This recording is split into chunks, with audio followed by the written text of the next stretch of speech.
Since the 1990s, Canadian chanteuse Celine Dion has proven again and again that she is one of the most amazing singers in the world. She's topped the charts in multiple decades, becoming one of the best-selling recording artists and touring performers in the world, winning a slew of international awards and contributing songs that will go on and on in the cultural conversation. A series of tragic circumstances have impacted Celine's continued ability to perform, but after her triumphant return at the Paris Olympics, Celine seems poised for a comeback. Now, the great pop culture debate wants to show its support to her incredible artistry by naming the best Celine Dion song ever. I'd like to tell you that my heart will go on, but my blood pressure suggests otherwise. I'm your host, Eric Rezsnyak. Please help me welcome my panelists for this episode, who will help me find the Celine solution. Our first panelist drove all night to get here. It's Curtis Creekmore. Oh, Eric, this fever for you is just burning me up inside. You know, that's probably just the chlamydia. Is that all right? No. Next, the sound of his heart beating made it clear. Derek Mekita is here. That's right, and all it took was touching me like this and holding me like that. Listen, I've seen that video, and it really was more than any law will allow. And finally, we didn't think twice about bringing our resident Celine Dion superfan onto this panel. Welcome back, Jake Lewis. I came prepared to be all by myself on the right side of these debates, Eric. Jake, just think of all the friends you've known, and then go dial the telephone. And I'm sorry, I couldn't think of a better comeback than that. I was all by myself. Next, up in the producer booth, we have Bob Erlenbach, who is dedicating this episode to all of the parents and all of the children in the world. Eric, isn't that, like, fucking everybody? Yes, because Celine Dion is fucking amazing. If you're curious about how we ended up with the Celine 16, become a Patreon supporter of our podcast or listen to the 3-minute preview available wherever you listen to podcasts. And don't forget, you can head to this episode on greatpopculturedebate.com to find the listener bracket as well as the 16 songs we'll be discussing so you can play along with us at home. And with that out of the way, I'm alive, and so are you! So let's take on these debates. First up, it's a unanimous victory for 1 seed, It's All Coming Back to Me Now, which meant that 4 seed, If You Asked Me To, will not be in our arms or on this bracket forever. But Jake, I literally did ask you to say a few words on behalf of If You Asked Me To. Do you want to say something? Yeah, it's obviously not one of her biggest hits. The tone and tenor of the song is so different than everything else that she's done. It's just kind of a nice reprieve from her over-the-top ballads, which just a mixing it up between ballads for Celine. And it's a beautiful song. I don't really have much else to say about it, but it's amazing. I mean, it's all coming back to me now. Like that's quintessential Celine belting, and that's why we love it. It is. But I take your point that you do need levels in a catalog, and this is one of her more subdued and restrained songs. So that's what I meant, Eric. That's what I meant. That's what you said. Let's Not just a put it that way. reprieve. Exactly. Excellent. So next, the majority of the panel is seeing the dawn of 3 seed A New Day has come, but Jake is on his knees, interpret that however you like, willing 2 seed The Prayer to continue.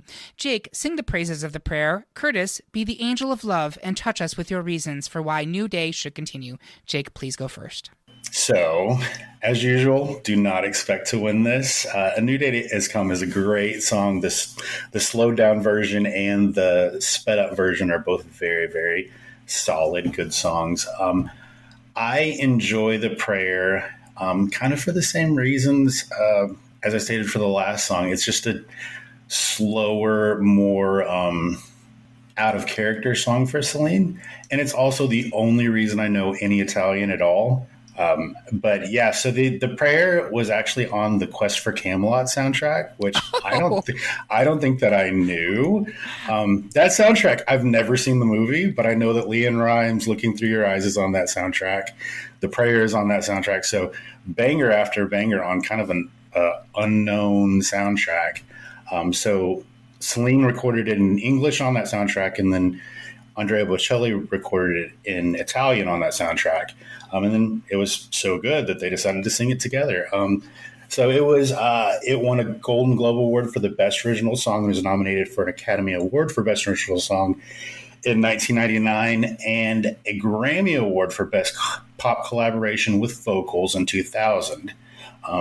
Across the board, I mean, I think that it has longevity for a song that's not one of her bigger songs, and it's probably one of her lesser known duets as well. and it's been covered by everybody. I don't expect it to beat out A New Day Has Come, but I think it deserves some praise in this bracket. It deserves some prayers. Yeah, no, you did an excellent job defending it. Curtis, has he swayed you? Are you going to stick with A New Day? Okay. Derek, has he swayed you, or are you going to stick with A New Day Has Come? I am sticking with Comin'. Amen to that. Yeah, I'm on board.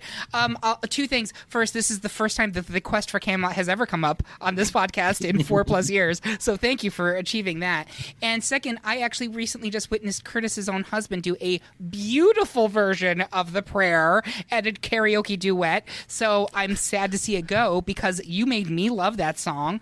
But I do think that A New Day Has Come is the correct winner here, and it will continue into round 2. Next, the bulk of the panel is gathering around 1 seed All By Myself, but I am the one who actually needs someone to join me in pushing forward 4 seed I'm Alive. Derek, it's hard to be sure, but tell us why All By Myself should advance. I will call your name and see if I can get I'm Alive wings to fly into round 2. I'll go first. This song is off of Celine's 2002 album, A New Day Has Come. It was written by Christian Lunden and Andreas Carlson, who also wrote Celine's 1999 smash, That's the Way It Is. You can absolutely hear in the song. They're basically the same DNA.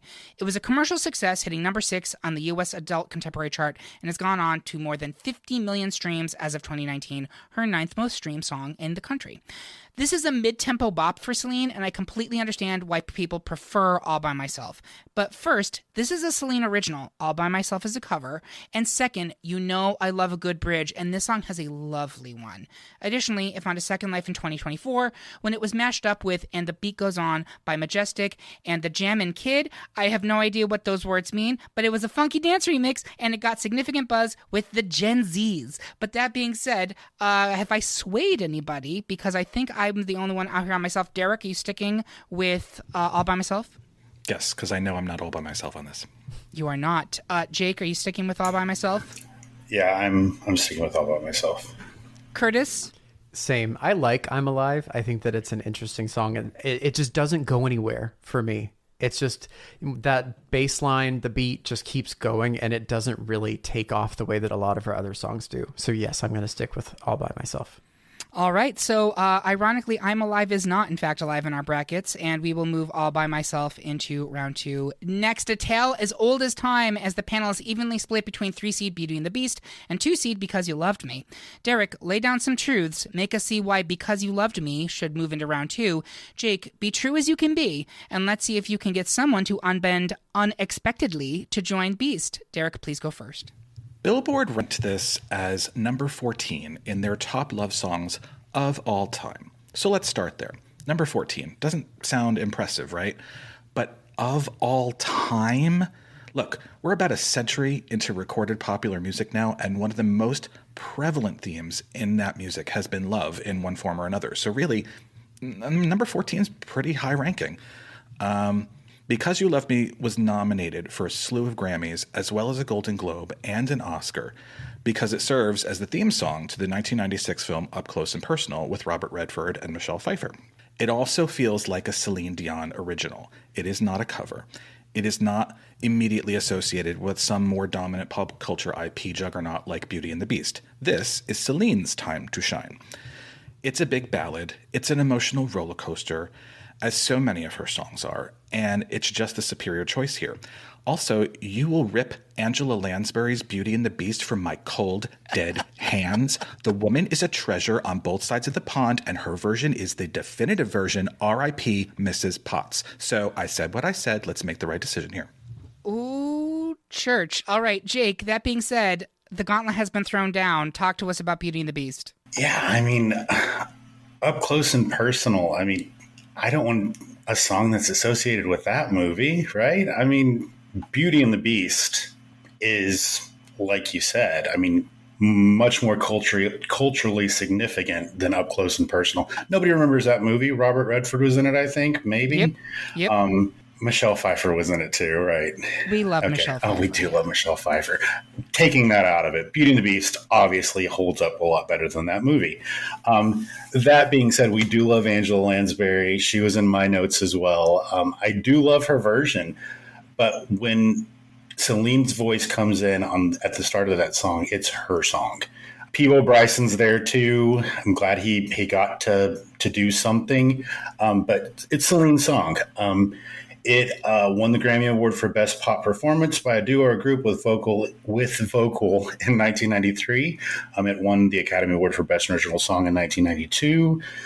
Golden Globe for Best Original Song in 1992. It also topped the Billboard Hot 100 chart, and it was successful on all the other. Adult contemporary loves Celine Dion, so she's on that chart all the time. Celine Dion and Peebo Bryson received nominations for the American Music Awards.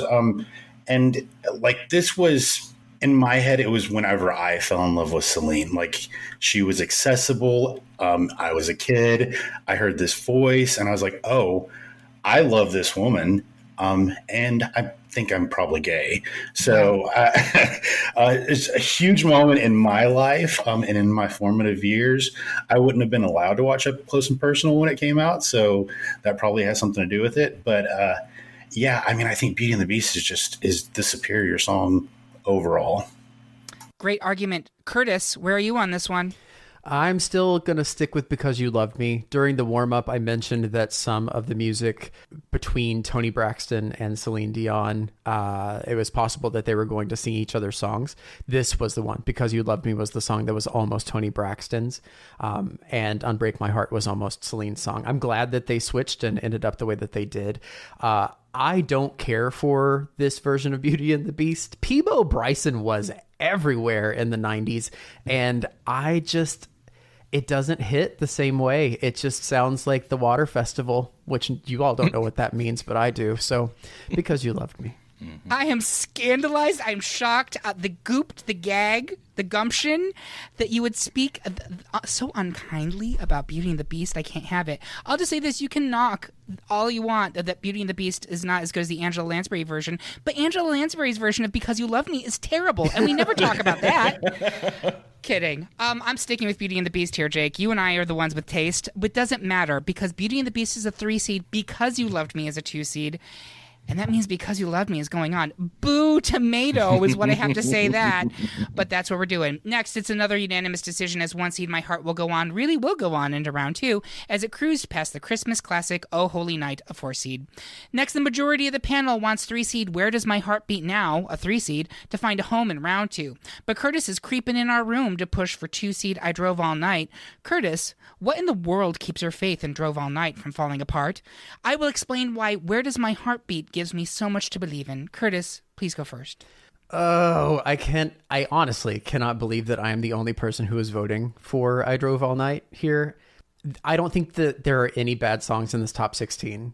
Apparently, except for Beauty and the Beast, which you just trashed. Listen, it's not a terrible song. It's just not my favorite.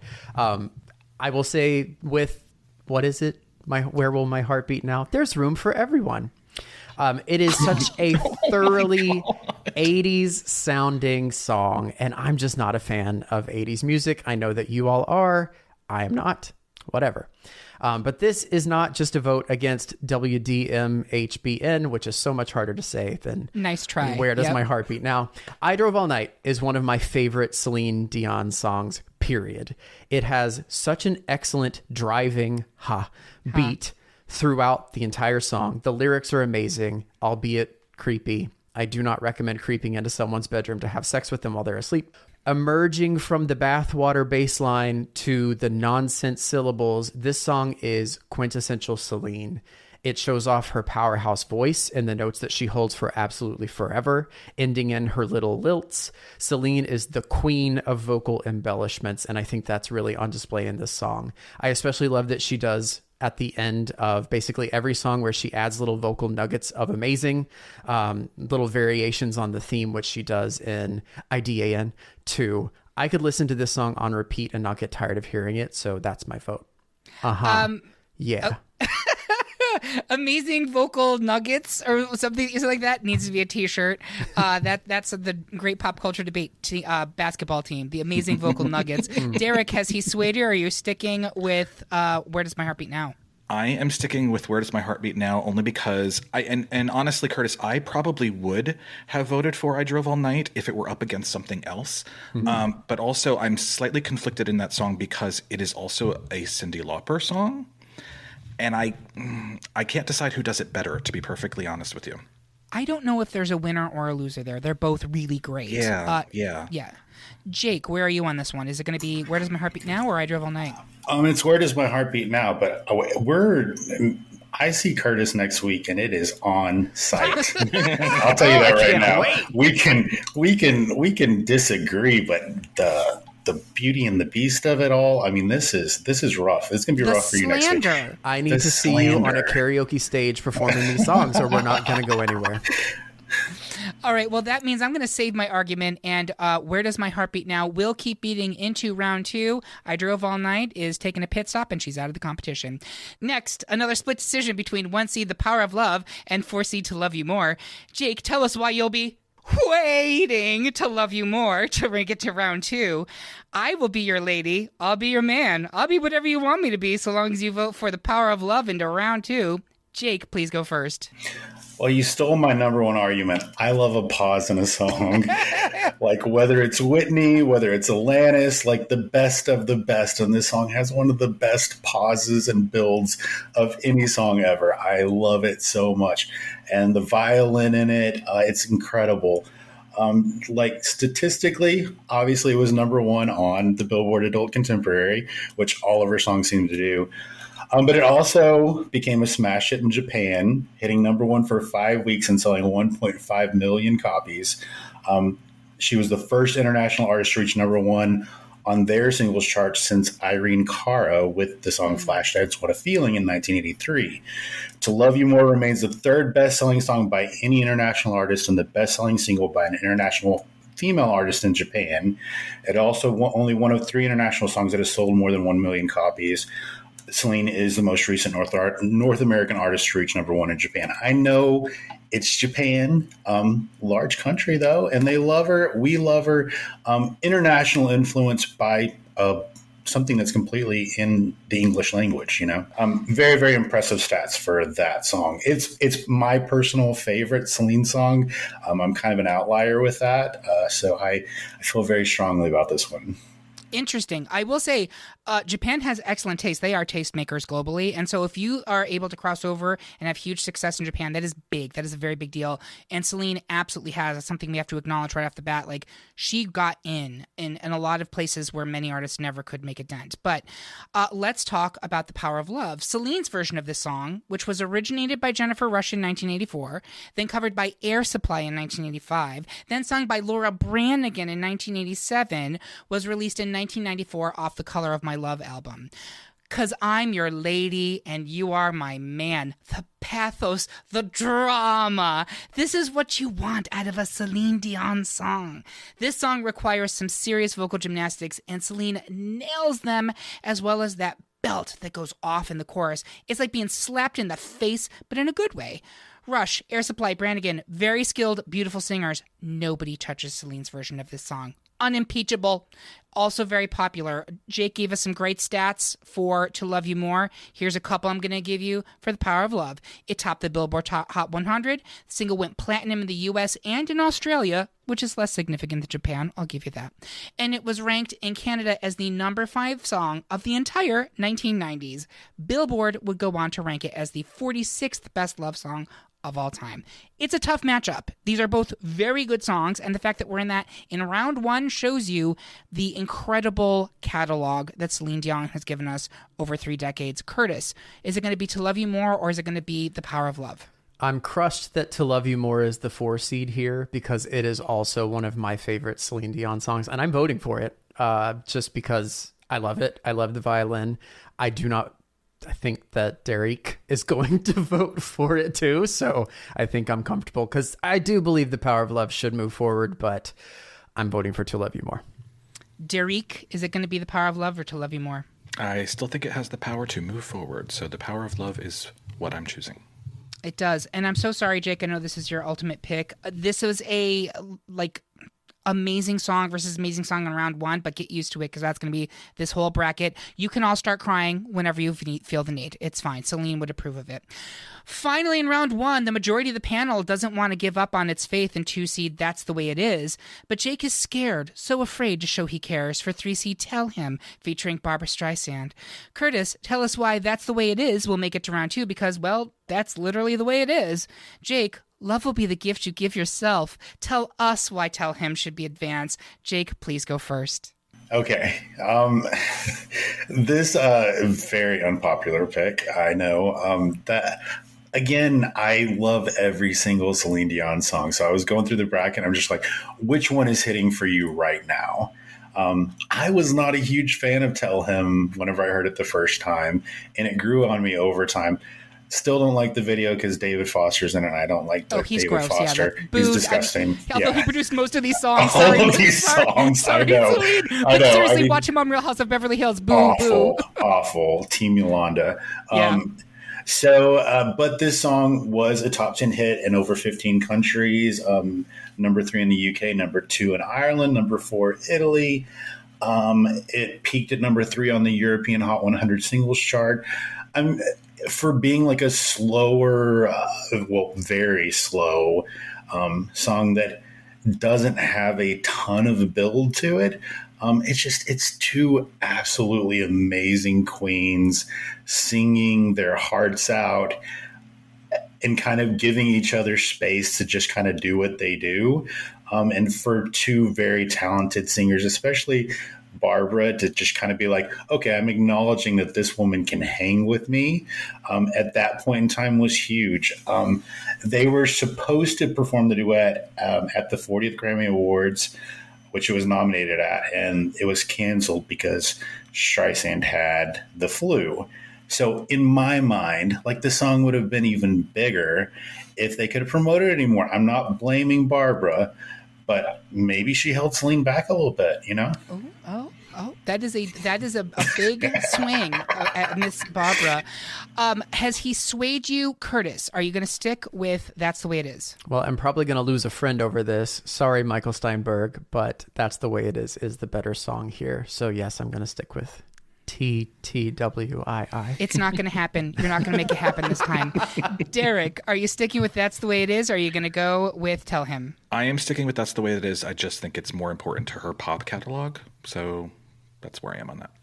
Jake, I'm switching to Tell Him. I love this song. I love this song so much. I love both of these women. They sound so good on this song together. I literally, to this day, will, when someone's telling me a serious story and like very sad, I'll be like, love will be the gift you give yourself. And I'm like being completely, like, it's both a read, but it's also completely serious. It is so twee. It is so heartwarming. They're so good on it, and I don't care. It's going out. I'm giving the vote to Tell Him because I fucking love it. That's the Way It Is. We'll move into round two, but you did a great job. Tell Him. By the way, if you're listening to this and you haven't listened to our Best Barbra Streisand Song episode, please go do so. It's very popular, and we talk about Tell Him more in that. With that being said, that's the end of round one. We're going to take a quick break to duet with Peebo Bryson, but apparently not, because Curtis thinks he sucks. We'll be right back after these messages. Go away. Do you want to watch more TV? Sure, we all do. But sometimes you just don't have the time to tune in, and you're still itching to know what happened. Well, for $0 a day, you can check out the Great Pop Culture Debate episode recaps. We cover some of your favorite television franchises so you can stay up to date without even watching. Head over to the blog section of greatpopculturedebate.com and make sure you never miss a moment. And we're back for round two of our Best Celine Dion Song debate. Before we get into the Elite Eight, I want our panelists to share their social media accounts and what else they're working on. Curtis, what's up? Where can people find you? What do you got going on? I have started using Instagram more, surprisingly, and actually just posted a ton of pictures from my European vacation. So you can follow me there at Curtitch, CURTITCH. We just got back from Switzerland and Austria, and I posted a ton of really cool pictures from that. Not really working on anything other than this podcast and surviving, which is growing to be more and more challenging.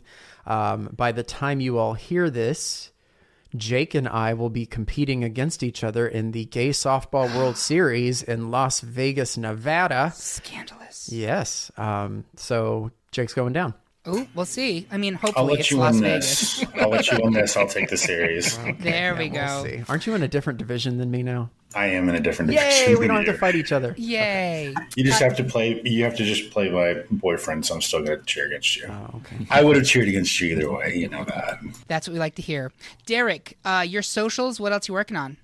Yes, you can find me on Instagram and Threads at DRKMKT. That's right, the Dirk Market, where everyone does all their holiday shopping. Dirk Market. I am not working on anything at the moment. Working on this podcast. Working on this here podcast, indeed. So, and we're grateful for that. Jake Lewis, delightful to have you back. Where can people find you? What are you working on? So I am at That Takes the Jake on Instagram. So if you want to see that live stream for me beating Curtis down in Vegas next week. I'm not really working on anything else. Excited to get out and vote next month. But other than that, just excited to be here again, especially for Celine. Especially for Celine. We're showing up for our queen, Celine. Thank you very much. And you can find me at Eric Rezsnyak on Instagram, or just message the at Great Pop Culture Debate account on Insta or Threads and TikTok, or at GPCD on Mastodon. But what you really need to do is to sign up for our weekly newsletter, new every Tuesday at noon, which tells you about everything new in pop culture this week. Sign up by finding the link on this episode at greatpopculturedebate.com or via the link tree on any of our social media accounts. It's time for our Patreon shout out. This one for Kathy LaLuke, one of our top tier supporters, whose next sponsored episode, Best Hamilton Song, will be out in early 2025. So look for that. Thank you so much for your support, Kathy. If you would like to get a shout out on a future episode, become a supporter of patreon.com/Great Pop Culture Debate today. Now, let's move on into round 2, where some of us will find out that we can change and learn that we were wrong. Ahem. Beauty and the Beast going out in round 1, just saying. First, Stay mad, baby. I will. First, it's actually not that hard to believe. It's another unanimous decision for the flesh and the fantasy that is One Seed. It's all coming back to me now. That meant that a new day has come, gone. But Curtis, you wanted to talk about a new day. Yes, the flesh and the fantasy is what they called me in college, by the way. A new date has come. We didn't really get to talk about it during the first round. It's the title track from her 18th studio album, which was released in 2002. And it is wild to think that she had that many albums 20 years ago and continued to release full albums. It's just crazy. ANDHC is the first album after Celine took a break following the birth of her first child.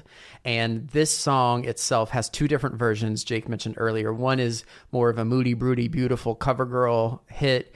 And then it's simultaneously melancholy and also uplifting. It's really beautiful. And then the other is very different. It's more of a mid-tempo version, specifically made for radio.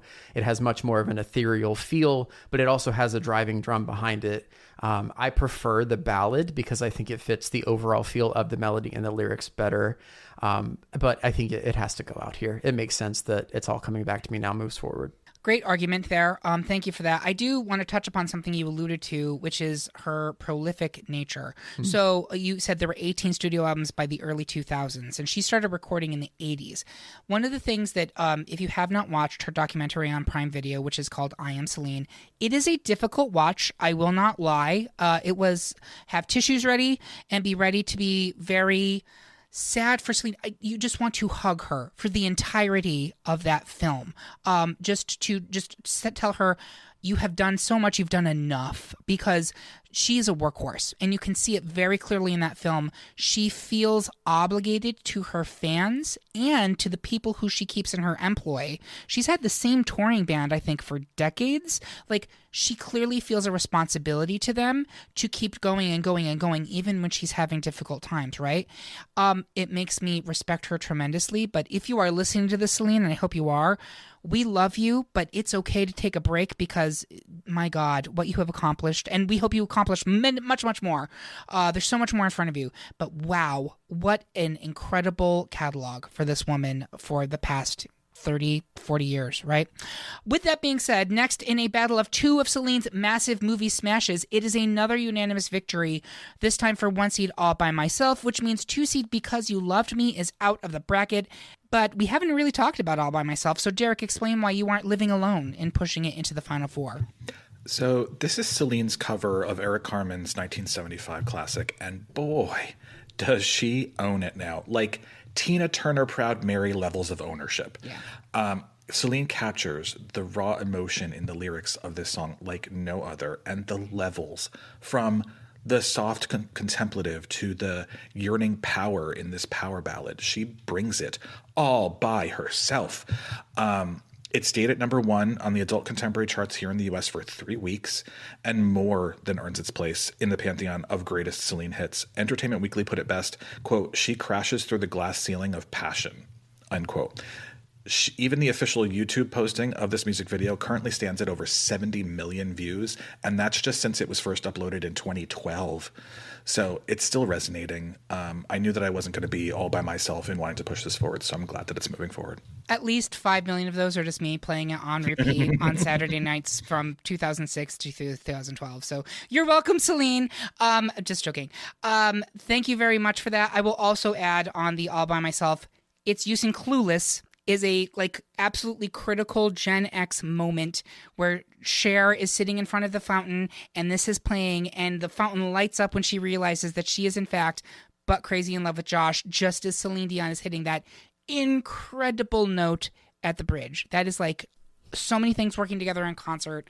Amazing. We love you, Celine. Next, it's Heart to Heart, and another unanimous victory, this time in favor of 3 seed Where Does My Heart Beat Now, which, cue the penny whistle, means that 1 seed My Heart Will Go On has hit the proverbial iceberg and is sinking out of this bracket.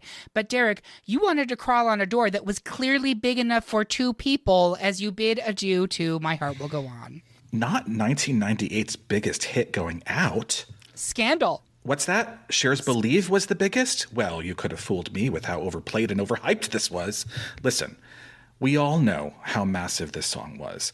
One may even call it, holds for Snickers and Cheers, Titanic. Boo! It's precisely because this song was so ever-present on radio and every mom's car CD player, that's why it's slipping to a watery, cold grave. Her voice in this song, unimpeachable.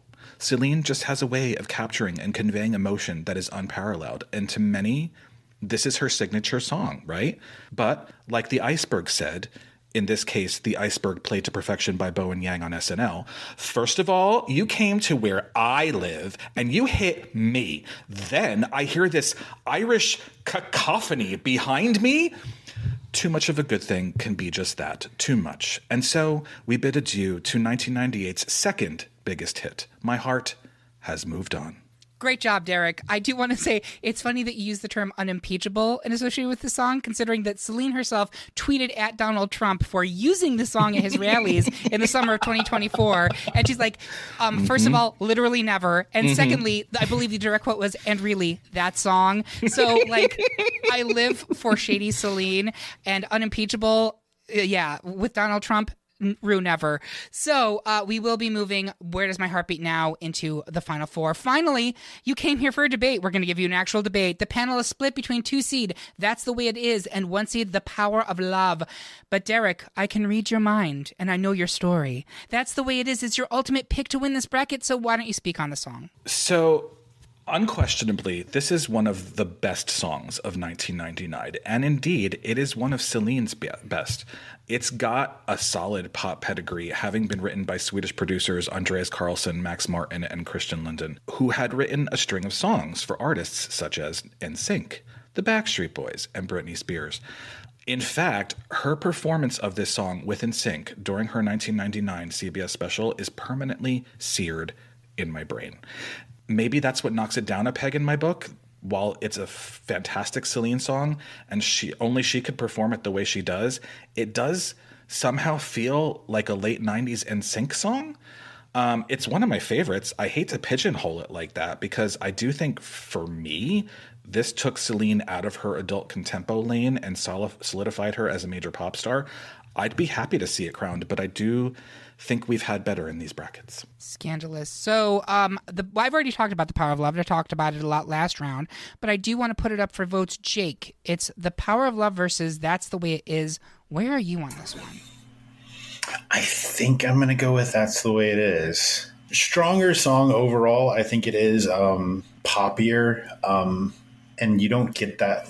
Again, it's kind of straying away from all my other favorite Celine Dion songs. I love the big ballads, but it is poppier, and the music video, like it's her trying to do something different, and I enjoy that. Yeah. Would you say she was taking chances? I'm leaving. I don't blame you. Yeah, I don't blame you. Curtis, is it going to be The Power of Love or is it going to be That's the Way It Is? It's going to be That's the Way It Is. Oh, boy. Sorry, so Rezsnyak. It's fine. That's the way it is. And it will be moving into the Final Four. With that, we have our Final Four. We're going to take a quick break to practice our French. Oui, oui, Celine. We'll be right back after these messages. Another email newsletter? God, I know. But listen, the Great Pop Culture Debate newsletter, it's actually useful. Give us 3 minutes of your lunch break, and we'll tell you all the coolest new stuff in pop culture that week. The biggest new movies in theaters, the hottest new albums about to drop, the TV shows everyone will be talking about. We bring it to you every ball. It's all thriller and no filler, and you'll also find out all the fun news from the podcast. Subscribe today at greatpopculturedebate.com/subscribe. And we are back with the Final Four of our Best Celine Dion Song debate. At this point in the show, I always take a step back to see if it shook out the way that I expected to. We have 1 seed, It's All Coming Back to Me Now, versus 1 seed, All by Myself. And then, surprisingly, 3 seed, Where Does My Heart Beat Now, which, how is that a 3 seed, America, versus 2 seed, That's the Way It Is. I mean, these are all incredible songs. I mean, every one of these is amazing. I do want to note that All by Myself is a cover. I believe the rest of these are all originals. I could be wrong.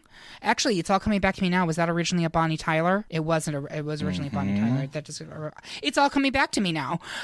But so we have 2 covers, which is appropriate because a lot of Celine's biggest hits were in fact covers, versus 2 originals. We're going to go around the horn here, and I invite my panelists to just share their feelings. 1 seed, It's All Coming Back to Me Now, versus 1 seed, All by Myself. Curtis, which one are you going with? Oh, it's so tough. Every time I hear the beginning of It's All Coming Back to Me Now, it takes me back to driving down the highway in the back seat of my mom's car, listening to Delilah. And because she played that song for every person that had any problem, she was like, let me play you this song. I think I'm going to vote for All by Myself. There are very few artists in the world who are capable of covering a song so well that people have no idea that it's not theirs originally. 2 immediately come to mind: Kelly Clarkson and Celine Dion. All by Myself was written by Eric Cartman, like Derek Carmen, I know.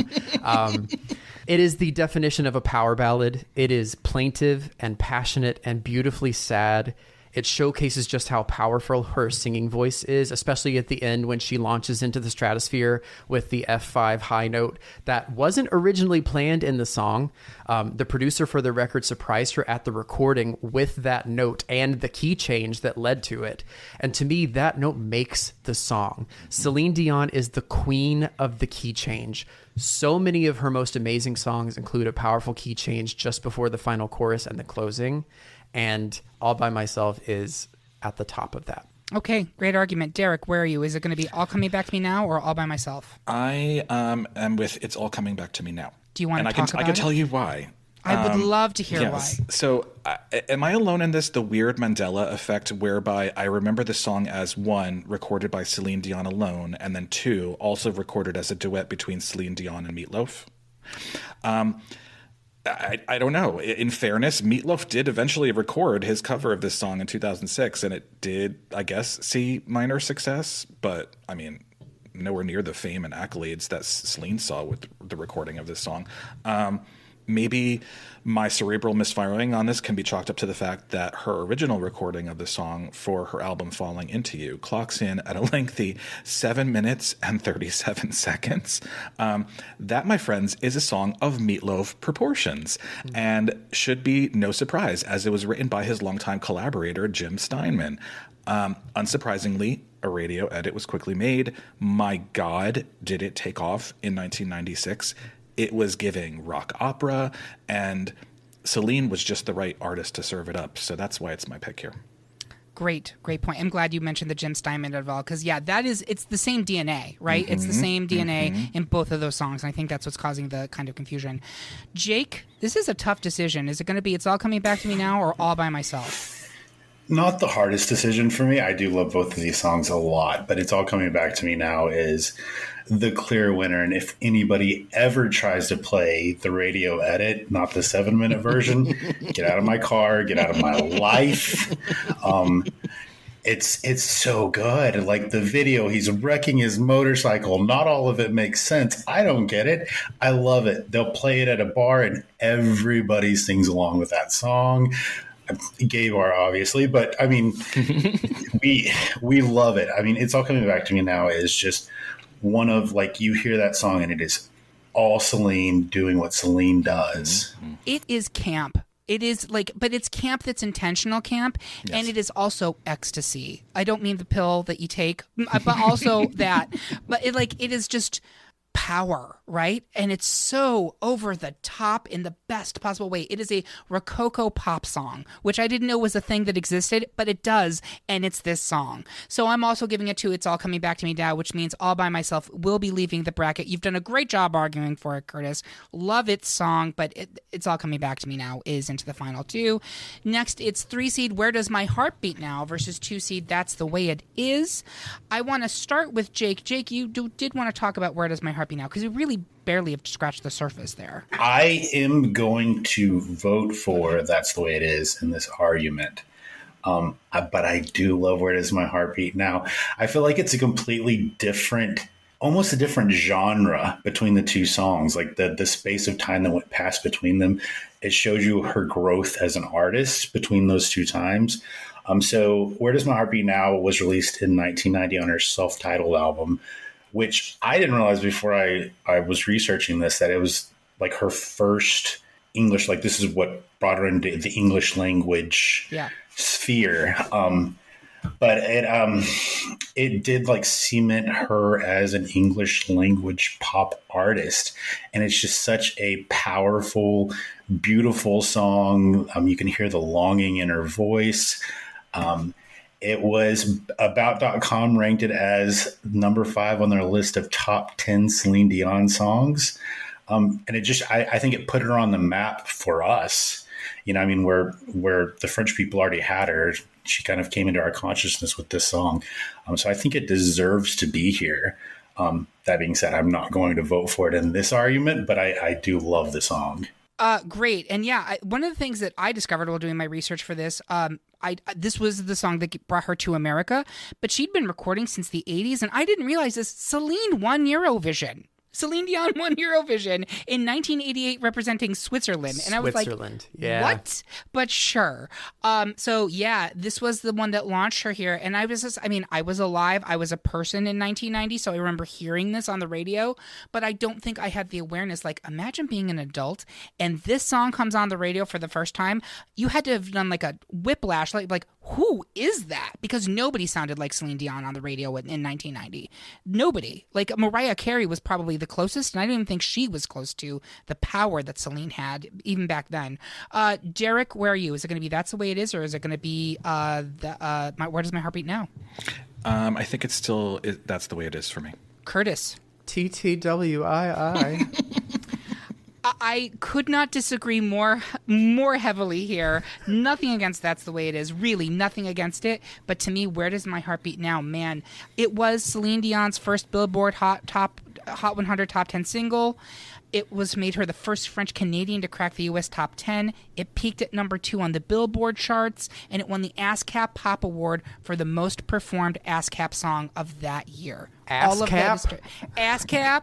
I mean, that sounds like something that I hope happens on Saturday night. But, like, in all seriousness, like, to me, it's not just the primacy argument. I also think it's a better song, but it doesn't matter because 3 of you are pushing forward That's the Way It Is, which gives us a final 2 of It's All Coming Back to Me Now, a 1 seed, versus That's the Way It Is, a 2 seed. I'm going to start smack in the middle. Derek, where are you?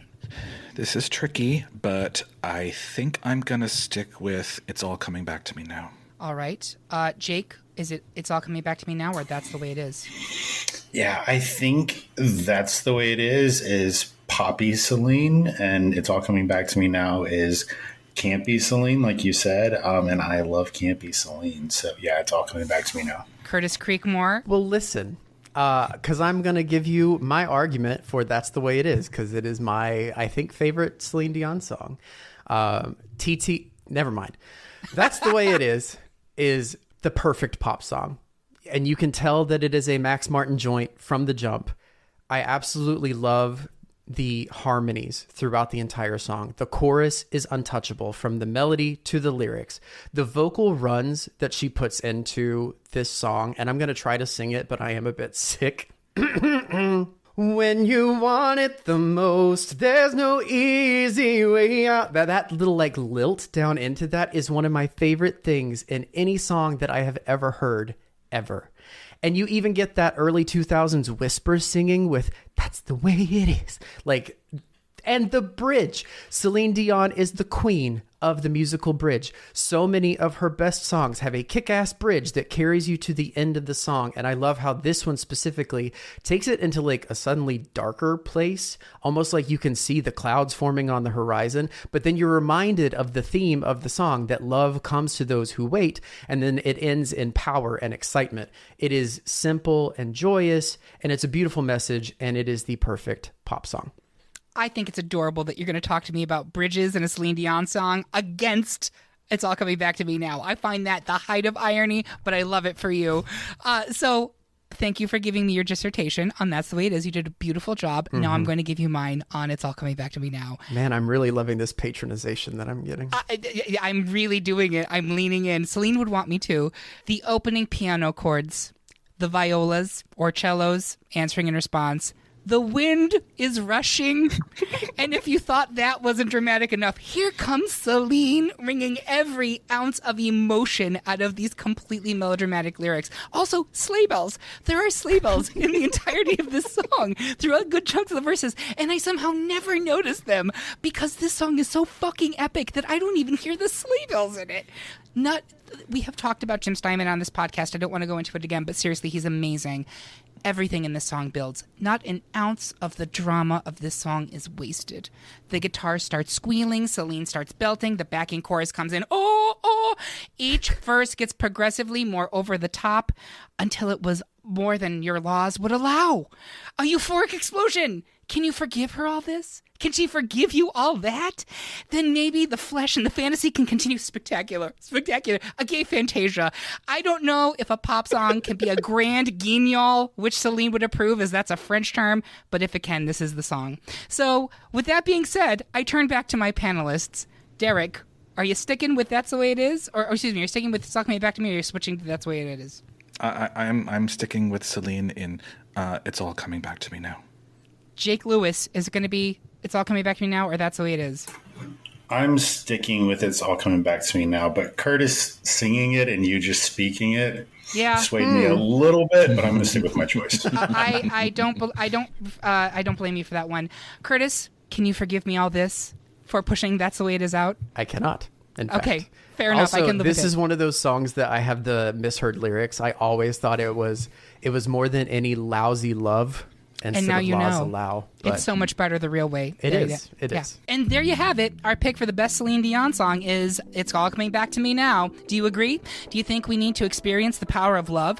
Tell us how you really feel by leaving a comment on this episode at greatpopculturedebate.com or find us on Instagram, Facebook, Threads, TikTok, or Mastodon. While you're there, make sure you subscribe and follow the podcast so you can hear about what new debates are coming soon, vote in open polls, and even decide which topics we tackle next. If you really enjoyed this episode, please take a minute to like and rate it on whatever platform you listen on.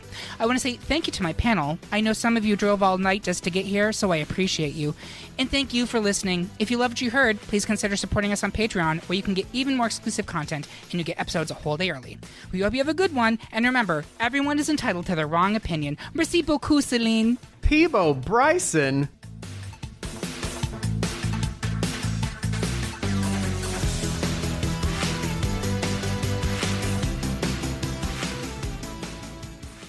So there you have it, folks. Our pick for the best Celine Dion song is...